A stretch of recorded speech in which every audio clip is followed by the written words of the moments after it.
ginagawa mo? Uy! Magandang gabi po! Wow!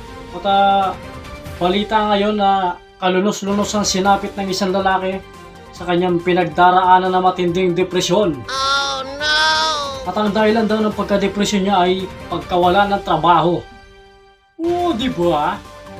Wapin! Kaya atin itong sinadya sa kanilang mismong bahay para personal na makausap kung ano ba talaga ang totoong dahilan. Sir, kumusta ka na?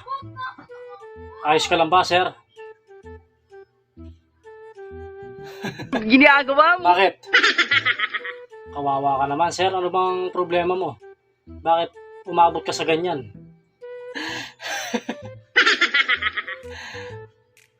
Wala akong trabaho eh. Oh no!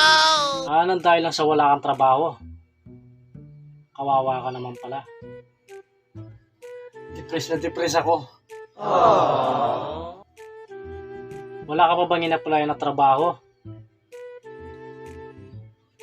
Ginagawa mo? May in-apply na ako. Nakapag-exam na rin ako tsaka na-interview. Pasado na. Wow! Magtiwala ka lang. Orientation na lang hinihintay ko. Wow! O yun naman pala. Nadidepress ako dahil wala ng budget. At least, orientation na lang hinihintay mo. Sigurado na yun. Wow! Ginagawa mo? Para na ako mababaliw eh. Wala na kaming kakainin eh. Oh no! Ilang taon ka na ba, sir? Ilan na rin anak mo? Ginagawa mo? Dami mong tanong ah. Gaano ka na ba katagal na bakante, sir? Dami mong tanong ah. Gusto mo sama kita sa problema ko? Oh no! Ay, hindi na. Sorry na. Sige na. Kanina ka pa ah. Salamat sa konting oras na pag-interview.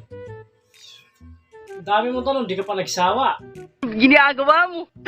Umalis ka na dito, baka madamay ka pa. Ginagawa mo? Ay, sorry na naman. Talaga nga namang kawawa, no?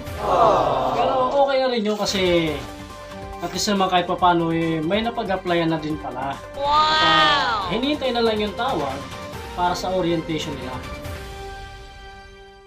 Eh paano may hinihintay, di ba? At syempre guys, hanggang dito na lang.